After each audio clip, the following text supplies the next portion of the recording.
Hello. Welcome back to ABI-DOS. Last episode, did we finish rectangle test last episode? I think we did, right? I pretty sure we did. That was 46 and 47 in terms of episode numbers. Yes. Okay, so this episode we're moving on to the logic board. We'll see if we can make any progress with the logic board, and we'll see what it's all about, I suppose. Okay, a logic board. We got a lot of inputs and outputs here. We have one output, but we have 5 inputs. And each input seems to be doing something different. Bar 2, 3, and 4. Those seem to be just 3 sets of data, I would guess. Anyway. 0 provides a logic table. Logic table. I wonder how that logic table works. S1 provides the column. Okay, it's a column of numbers. I don't know if each of these are pairs or if it's just two, or it's just like a very long string of numbers. S2, S3, and S4 correspond to rows A, B, and C respectively. I love that this logic board is like it's like a table. I mean, it is a logic table, but the headers of the tables are also part of the data itself. That's kind of funny, kind of inconvenient, but also kind of funny. 2, 3, and 4 are A, B, and C. I understand. Red values in the table check for the absence of an input. Alright, so like or green values check for the presence of an input. What? Okay. Read a column from S1 and perform the following operations for that column. Oh, each of these are okay. So this is column 1. Okay, I like that each of these columns are in fact correctly marking okay. If A matches S2, so if A here is red matches S2, which right now it doesn't because red checks for absence, there is no absence of input here. Send a check mark. If A does not match S2, then check if B matches S3, which it doesn't because green checks for presence but there's nothing there. If it doesn't, oh no, check if B matches and C matches. Oh, then if both are true, so if B and C are both true, then a check mark. If either is false, then a red hash. I see. So in this case, because both are not true, both are false, then we have a hash mark here. Okay, for the next one is 4. So we're looking at row 4 now, or column 4. Check if this is correct. Well, it is correct because this is present and green checks for the presence. So we just send a check mark to S5. Okay, and then it doesn't matter what happens in S3 and S4. Okay, I somewhat understand what they're going for here. It looks just like a very long code. I'm not sure there's any way to make this efficient or if there's any clever sort of solution to this. I'm gonna clear out all the breakpoints first. So what is our plan? Well, okay, obviously, we're going to need the pointer writer, which I think, yeah, it sets the position of the pointer from signal X, which will be signal 0, to the value of the U bit, which is what 1 will produce. So 1 will produce this, and it will basically send to this position. I can say to being semi-active first, so nothing comes out. When this moves over here, this pointer will be moved over by 1. Yes, it will. Good. Okay. Then what do I want? Well, I guess I immediately want to start checking. The first step is definitely to check S2. S3 and S4 only become relevant if S2 itself is false. Okay. I suppose the color... Okay. Besides this, right, we're also going to need the down pointer mover, I believe, because we have to check the column. So a downward pointer mover seems necessary, because you're always going to start in the top row. And then you'll move down to check 3 and 4. Okay. Okay.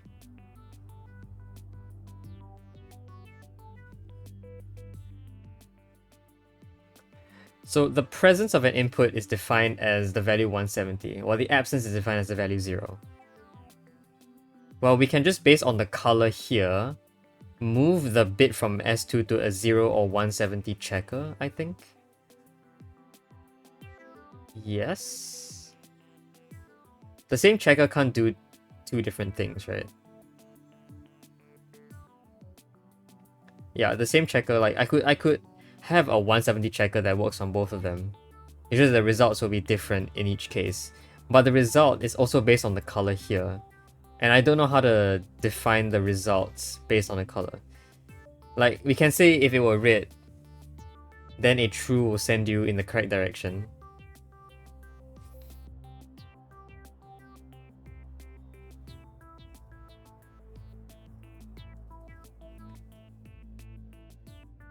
Okay, let's do this. Let's make this a bit more. Let's just work on S2 first before moving on to S3 and S4. Let's just quickly do this.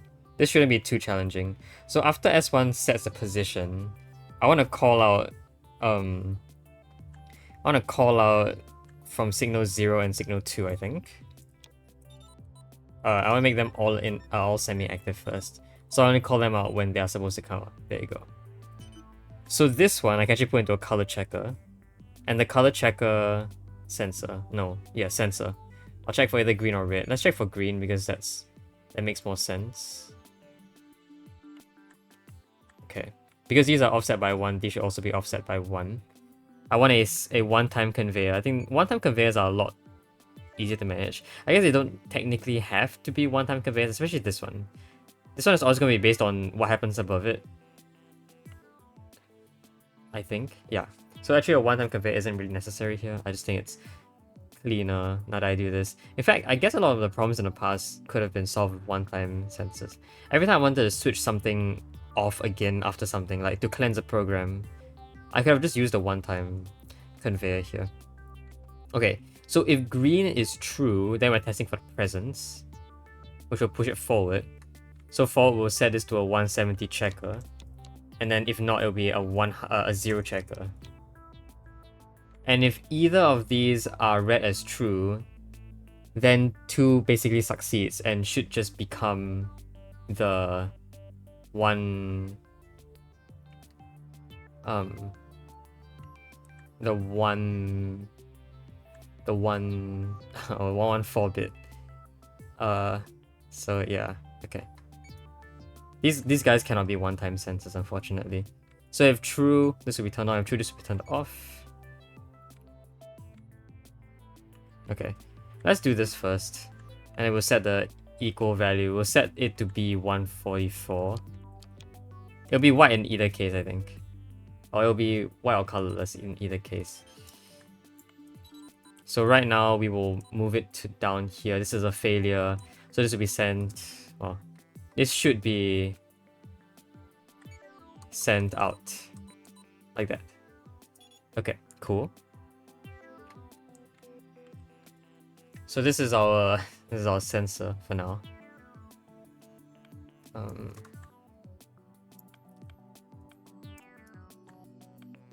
Okay, this saves a bit of space. Yeah, okay, it still works because it's not a one-time sensor anymore, one-time conveyor anymore. Okay. Next up.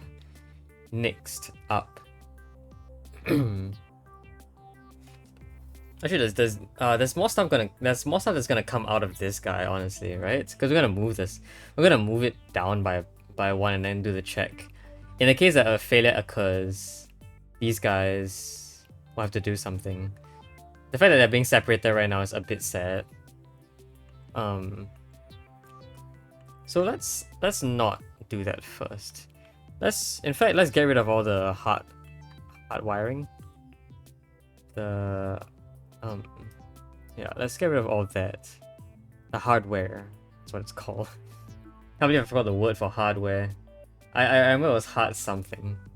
But all the wires are considered to be hardware. All the sensors should be considered software. Okay, what I want to do if a failure were to occur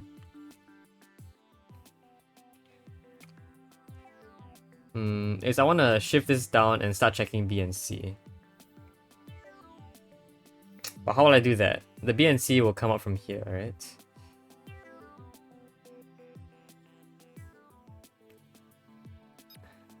I want to basically copy the exact same sort of setup here.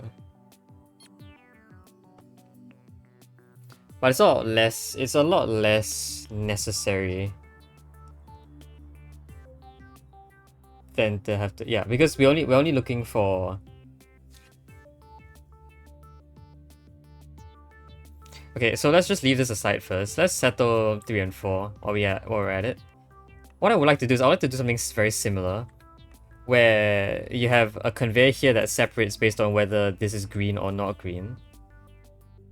And then again, a similar thing, a 0 and 170 checker. And then I simply want their positive effect to open a conveyor that I suppose would maybe come from like an export or Y port. And if both of these happen to be true, like if I copied this setup over,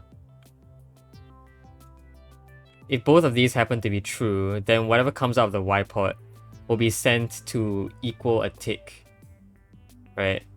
So the thing is, if S2 is false, but S3 and S4 are both true, the check mark still comes in. So if both of these are activated, and we don't want a single time, I think we do want this, because it's going to be very hard for these to match up properly. Obviously, I also don't want them to be under the same row. It needs to pass two... Well, they could be in the same row. And then any failure at all will just push it out. Yeah. Okay. So I want to do this. I think I want to maybe like flip it a little bit, so it's a little cleaner. So I'll do this, I think. Yeah. So if there was any failure at all, then these will come up here and become the red check mark, which I think needs to be equal to 151. And then also turn red. And then below, it would just need to be equal to 144, which is the check mark value. Not 44, 144. There you go. So this, I think, this little like monster looking thing, you can see like its little legs here, and then what appears to be 2 eyes here. I don't know, my imagination. This is very compact. I'm not entirely sure if this is necessarily the best yet. And then, you know, at the very end, they can just be sent to S5. And then whatever comes out of here can also theoretically be sent to S5 if they both pass. Is if it fails, that kind of is the problem. So let's leave this in the corner now and move back to this thing. How will we do this? Okay.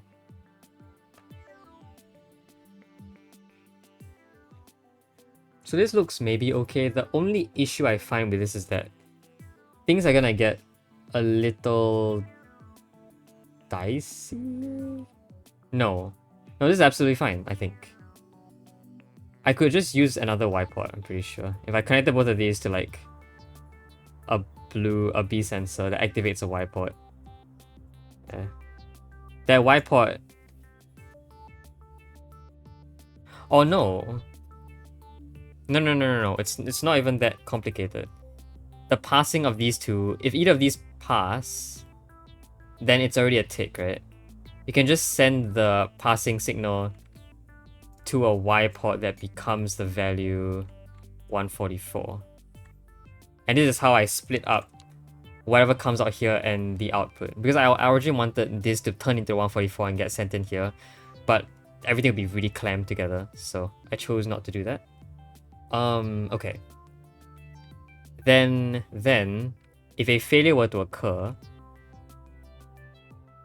Okay, so here... Down? It's not down. Okay. Let's see. Let's say I send them out here. If I did this, they'll both be sent out here. I suppose this conveyor can also be used to do multiple things.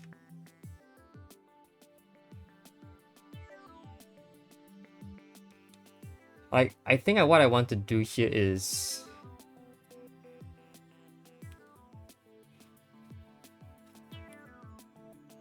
If it's a pass, so if this were true, I would just let it through. It could do a bunch of stuff, whatever. It could. I think it would just call out the next thing from 1, I believe. Yeah, if this were to pass. But clearly it's not gonna pass now, it's gonna go down. But if it were to pass, it simply just calls out the next thing and then everything will be reset properly, I would hope. If not, let's go up, because up is slightly cleaner for me. Okay. Up gives me a bit more space, I think. I don't actually know if it gives me more space or not. Either way, let's try doing this. If there were a failure, which is the one where it goes up, right? Then a few things has to occur.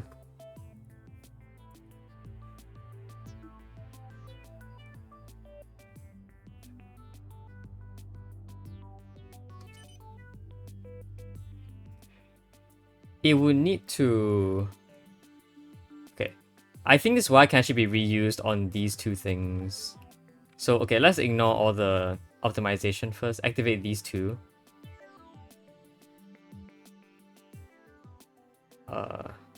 And these guys, I'll just connect them over to the same recycler. Oops. Okay, there you go. So what happens here is I would like to move down by 1, then do whatever this was, but instead of with 2, I do it with 3. Okay, so what happens in this case is that we do the exact same thing here. Right. And so this passes. Is this supposed to pass? Wait. Hold on, I think I might have wired this incorrectly. So we're looking for... Oh, this moves forward. Oh, we don't want it to move forward. We want to move it... We're going to be collecting this one. Okay, so besides moving down, it also needs to move left by 1. Okay, so we're going to check for green, which is that. This will activate this, so this will be pushed into here, which will in fact be a failure state because we're checking for nothing for the absence, or checking for the presence, but there is an absence. So this will be sent to a failure state. And I want to basically repeat the exact same process, but with number 2.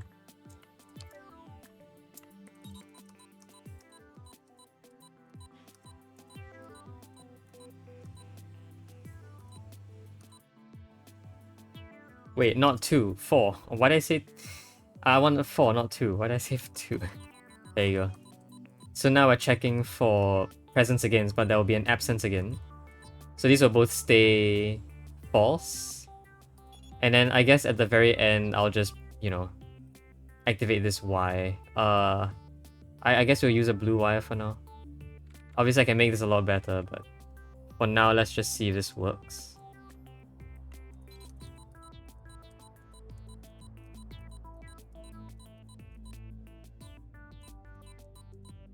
Okay, it seems to work. It seems to work. But obviously there's gonna be... Well, we need to call out the next thing here, right? When can I call it out?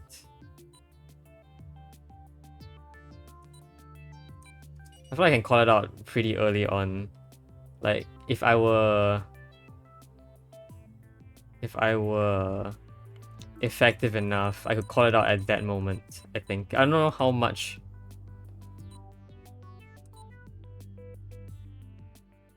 Yeah, I can definitely call it out at that point, because at this point, this bit will no longer be on any of these guys, right? Yeah. Wait, I feel like something went wrong again. Oh, no. Yeah, no. It seems okay. This seems okay. There's a lot of lag going. I don't know why the game suddenly does this, but... So that's a failure again. Okay. So we're slated to give you a failure. Does this actually just work? No, it doesn't. When does it fail? It gives me a failure here. This is supposed to be a pass, but it generates a failure Y. Why are we checking this? What? Oh, because S3 isn't called. That's why S3 stays at this value. Ah, that's a hitch. S3 needs to be called. Otherwise it won't move. Or this thing over here, which detects a pass, simply needs to move S3 and S4 forward by 1 each. Just to make it pass by. Because it's not going to move unless it's called out or unless the pointer moves over. Right? So this pushes it to the next sequence even though these guys are not called out down here. Yeah, same thing here. Yeah, okay. This feels good. It does work, okay. That might have been the fastest I've solved this puzzle. Obviously, it's a very bad solution. Got the achievement for it. What I want to do is I definitely want to optimize this now that I have so much more time on my hands. Okay. Let's optimize. Let's optimize. I'm going to copy this solution over to the next slot and we'll optimize there. Okay, so how do we optimize? We definitely need a space optimization. In terms of speed, I am not sure if I want to do speed because, you know, I'll probably have to reprogram this entire thing over here.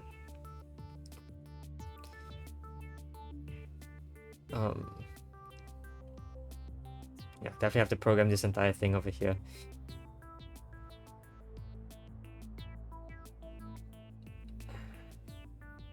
I can make this a little better by, I think, having these guys be aligned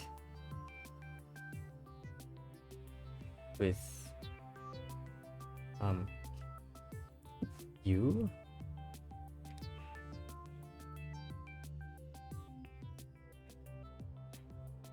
I think. Hold on. Let me think about it.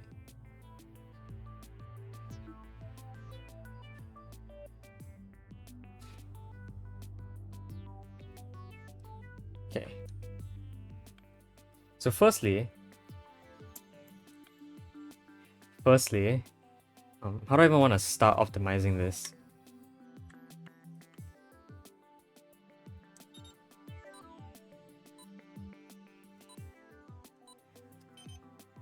Okay. I definitely want to optimize this thing up here. Like, alright. Let's see if I can do this right. This thing over here doesn't have to be up in this corner. It's only 3 bits. So those 3 bits can really be placed somewhere in between to optimize things a little. It clearly isn't going to optimize things a little, but I can try.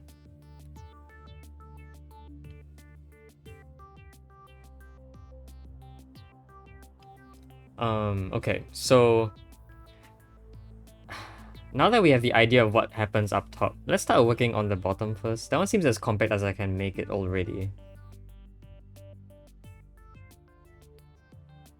So I think a blue wire instead of this red wire is fine. These sensors will be in the way as well, but because they activate this. Well, this is fine, right? Because this activation is overridden by whatever happens up here. This is the latest signal that will come in. This thing is a latest signal that will come in and activate this. So that seems okay.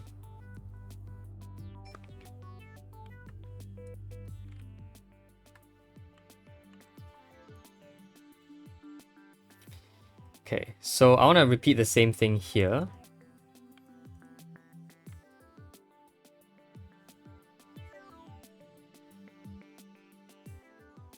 Where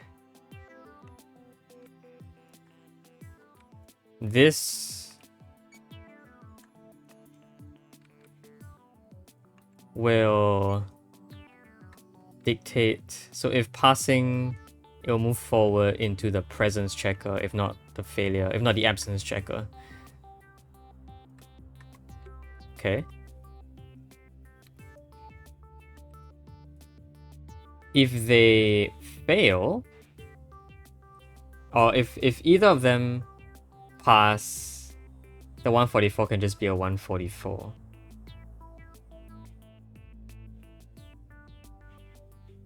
Okay.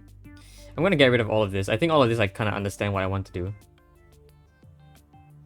So maybe what I want to do is actually use this wire here, and this guy can be here, because it's close to this bit, which I actually want it to be anyway.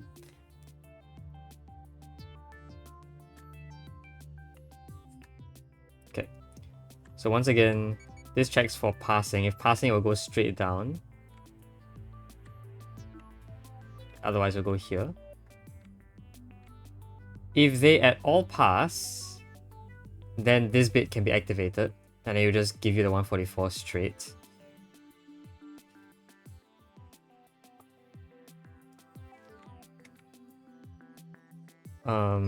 Great, let's check again. What happens if it passes? If it passes, it calls out this one, it moves 3 and 4. We need to do that here. Okay.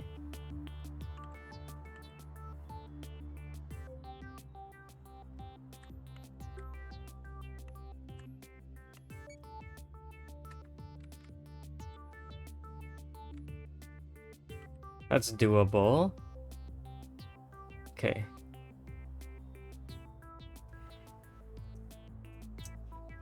What's the challenge mode? Decent. If I can fit in a challenge mode, I'll be pretty happy about it. Okay. If I could, but probably cannot. There's a lot of wiring going on here. So we need another conveyor here. If it passes, it simply moves. If it passes, it should move up. Yeah. Okay. If it passes, it moves up. We need it to call out signal 1, which is this. Call out signal 1, and then move signals 3 and 4 forward.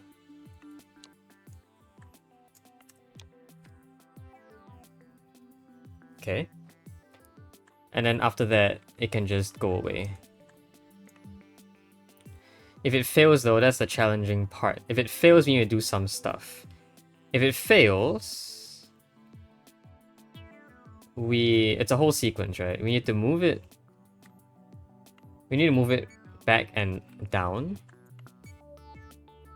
Call out bits 0 and 3, I think? Yeah. Bits 0 and 3. I think 0 has to come first. Then we repeat that process going down and left again. The order shouldn't matter. Then we can call out 0 and 4. In this case, afterwards we then have to we have to call out this Y and then recall signal 1. Why am I back here? Okay. Activate Y and then call out signal 1. Activate Y. Call out signal 1. I don't know how close to the end we can call it out. And then it can be done.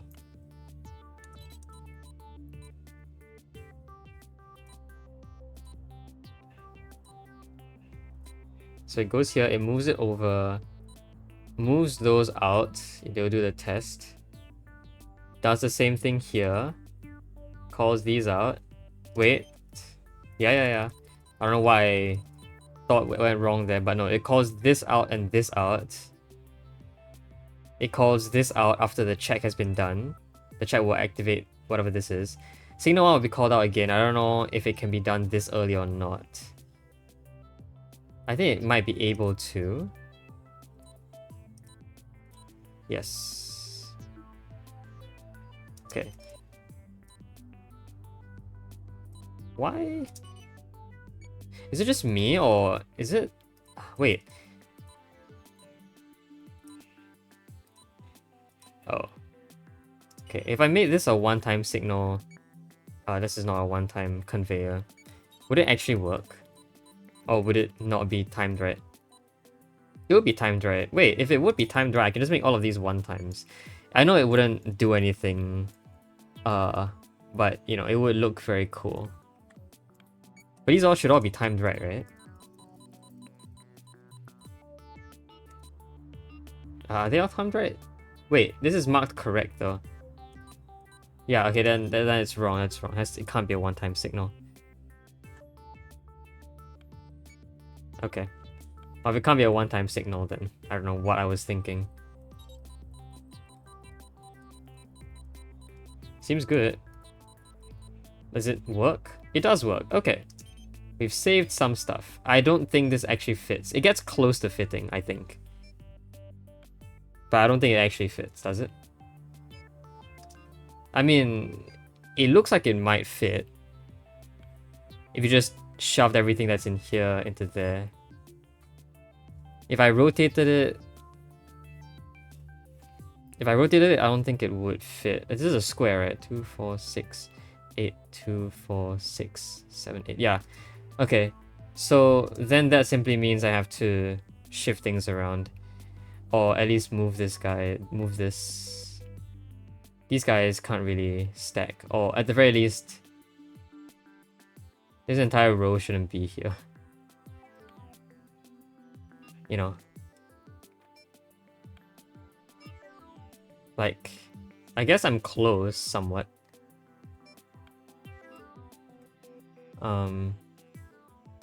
Okay. Let's say I do this. Can I do this?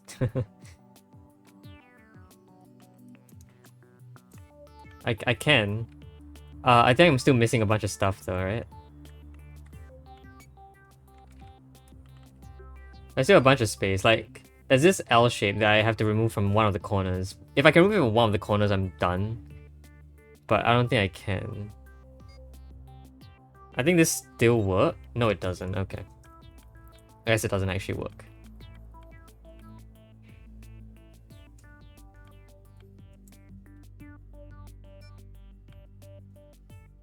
There you go. Nice. Okay, well that's my second improvement. It is slightly improved in terms of cycles. Not too much improved though. Icons I improved by moving 2 icons, and then space was my best improvement for obvious reasons. Like, this is definitely a lot more compact than anything. Okay. I mean, I'll take it for now. It's just this very long string of instructions. I'm not entirely sure how I would resolve that. I'm also not sure if I should at all attempt the challenge mode, because it feels I'm close. But it feels like I'm a bit too far with my current idea. Like, if I wanted to fix this, right? Let's see how would I fix this?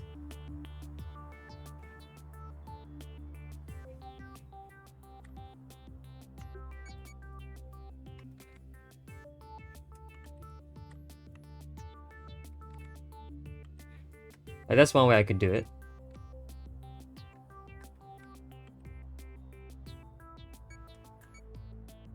But then we're still missing this entire section here, which we need 4 spaces for, including this. I don't know if I can fit that anywhere, really. Oh, this is also wrong. I don't know what went wrong here, but it's also wrong.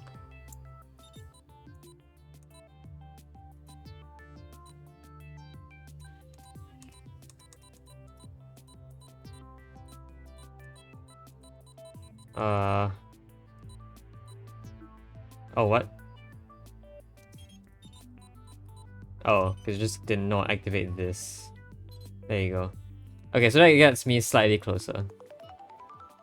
Not that much closer, but slightly closer. Very slightly. How do I fit this in here?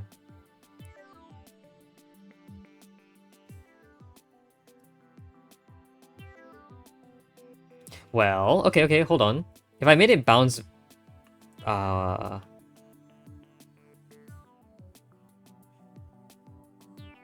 Okay, if I did this... It would take the 0. It will move over, activate the 3. Move back. These two are the exact same inputs required. Hit the 0 again, and then the 4... Okay. I think everything still works out. Activate this guy. And then activate you. Oh, look at that. I think I've generated enough space. With more to spare, in fact. But I think I've otherwise generated enough space. So what happens here is... Oh, actually no, this guy is a bit off. But what happens here is... It will activate this. It will move up. So it will move these. It will activate these two first. It will call out 3. It will then come back and move these again, because these two are the exact same things we needed. Activate 0 again, then activate 4. So the 0 and the 4 stays. And it will basically do everything here. So, oh, it's still a bit off. Okay. Why?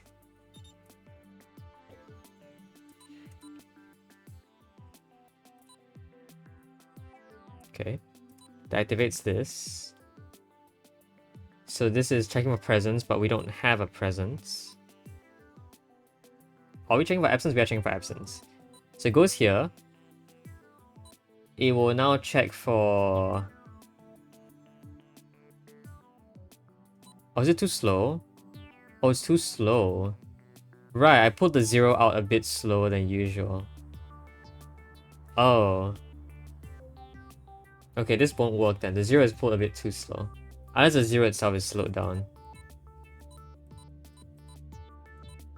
Because like... The 0 gets pulled out before these could be moved into place. And the check... Yeah, okay, I see.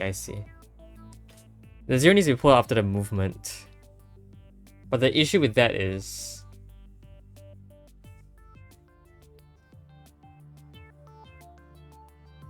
If I move the 0 elsewhere, the 0 will be duplicated.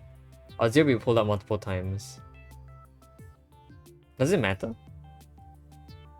Like, let's say it doesn't.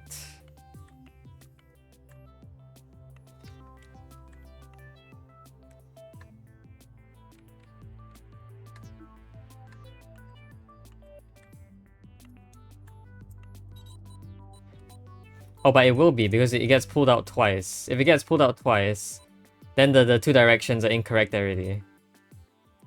Yeah, it'll get moved to this one. Okay. So no, this won't work. Ah, that felt so clever. I think we're slightly not on the right track. Okay, well, that's fine.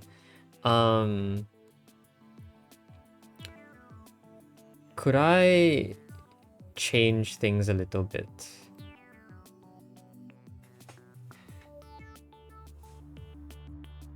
Like if I swap these positions, this B will be in the wrong spot, but does it really matter? If there's so much if there's so much space for me to do all the wiring, does it really matter? Okay, let's move this to one corner first. Move this over.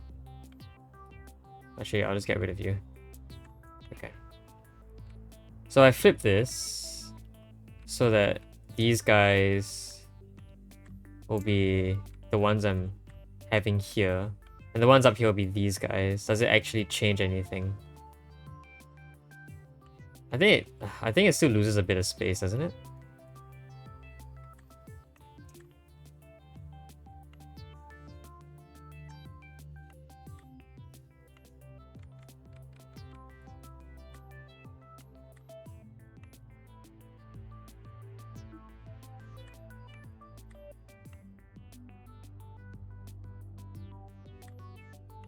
Yeah. It loses a lot more space. Because there's an extra spot here and an extra spot here, and then... But this theoretically still works, I think.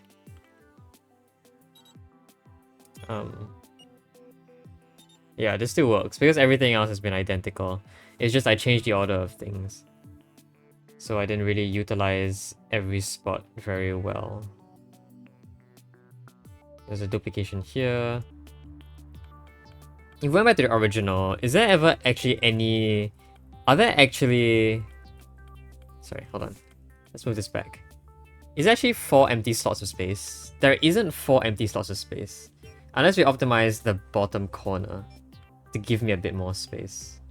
Like, that could theoretically work, right? In fact, this entire thing could be shifted over by 1, I think. It would just need to, like, hook to the right things now. Which will be a bit challenging. But I think this should be absolutely fine. No, it's not. Why? Did I move something wrong? What is the first error? It's just the next one, okay.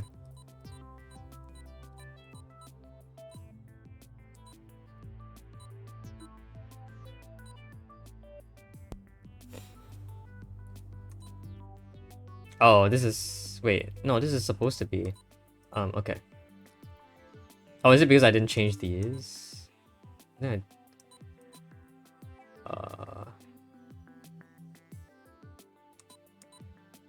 Wait, what? That's why I shifted it back.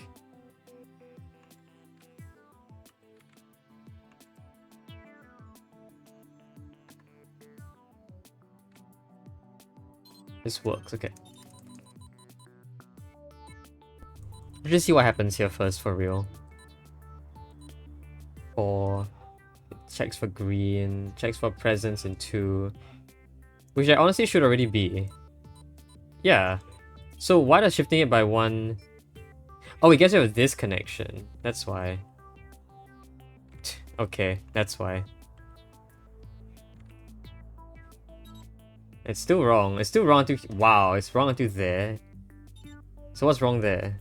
Not there, right before. Okay. So this will be a tick because we're looking at...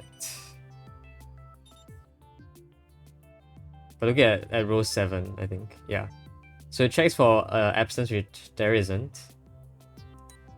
So we now check for this one and this one, which means that it checks for an absence and a presence.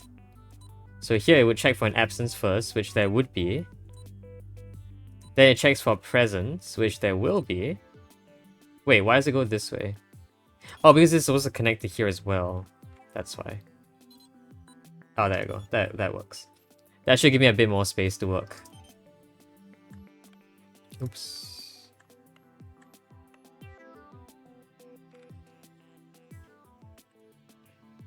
Uh-huh. Okay, I think I'm a bit closer. This top area is still a bit wrong though, right? Yeah. Let's do something off about this. Okay, hold on.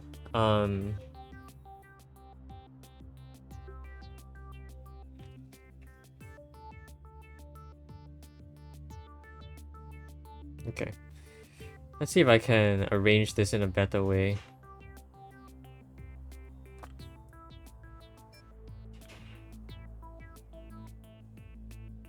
I'm trying to solve a paper puzzle now. Okay.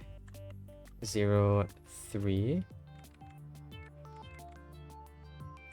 This, 0, 4.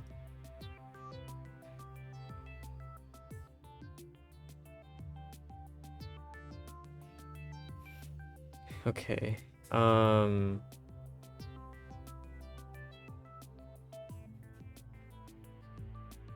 on.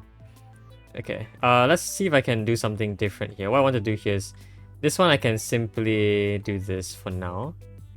That stores it here, so I don't actually need to worry about this top section anymore. If I can fit everything else into the top section, I would be done, which looks kind of promising, kind of. Because this should all work, right? It does not, it just generates ticks everywhere.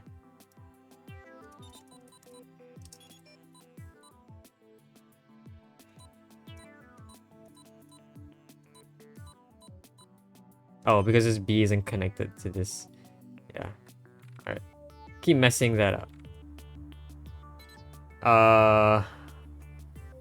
Okay. Let's go back and check. This is such a... Isn't the B supposed to be connected to this Y? Was it not? Did I mess things up somewhere? When?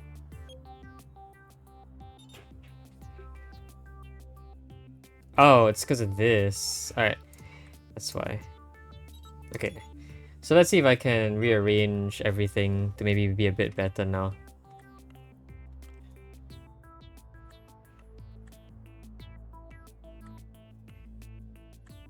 Okay.